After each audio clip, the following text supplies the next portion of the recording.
Bonjour! Aujourd'hui, on commence la leçon sur l'accord du participe passé. Alors, nous allons voir trois règles. La première règle, c'est l'accord du participe passé avec l'auxiliaire être. La deuxième, c'est l'accord du participe passé avec l'auxiliaire avoir. Et la troisième, c'est l'accord du participe passé utiliser seul. Alors, voilà les trois règles qu'on va étudier. Et la première, c'est l'accord du participe passé avec l'auxiliaire être. Alors, si vous avez déjà vu la capsule sur le passé composé avec les verbes Dr, Mrs, Van der Tram et les verbes à la forme pronominale, vous avez vu que les verbes utilisés avec l'auxiliaire être, le participe passé s'accorde en genre et en nombre avec le sujet du verbe. Alors, c'est exactement ça la règle. Le participe passé utilisé avec l'auxiliaire être s'accorde en genre et en nombre avec le sujet du verbe. Alors, voilà la règle de grammaire. Voici maintenant quelques exemples. Maria est montée dans sa chambre. Alors, monter, c'est un participe passé qui est utilisé avec l'auxiliaire être. Alors, le participe passé va s'accorder en genre et en nombre avec le sujet du verbe Maria. Donc, monter prend un E parce que Maria est féminin singulier. Deuxième exemple. Nous sommes allés au parc.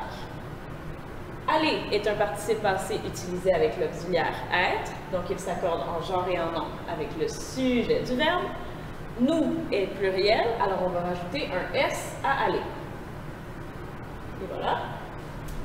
Mon oncle est mort il y a 5 ans. Mort est un participe passé utilisé avec l'auxiliaire être. Quel est le sujet? C'est mon oncle. Mon oncle est masculin singulier, alors mort s'accorde en masculin singulier, il ne change pas l'enfant. Ensuite, elle s'est regardée dans le miroir. Ça, c'est un verbe à la forme pronominale. On voit le pronom ici, S'. Alors, le participe passé est utilisé avec l'auxiliaire être quand c'est la forme pronominale. Alors, on va regarder où est le sujet.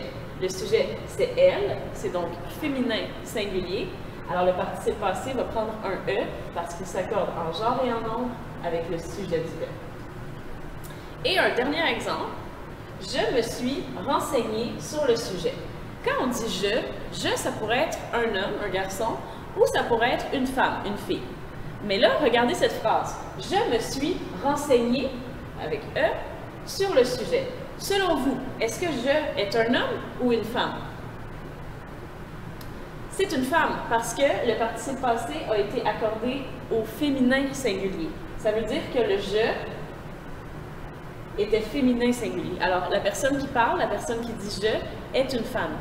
On a donc mis un « e » sur le participe passé qui s'accorde en genre et en nombre avec le sujet du verbe parce que c'est le participe passé utilisé avec l'auxiliaire « être ».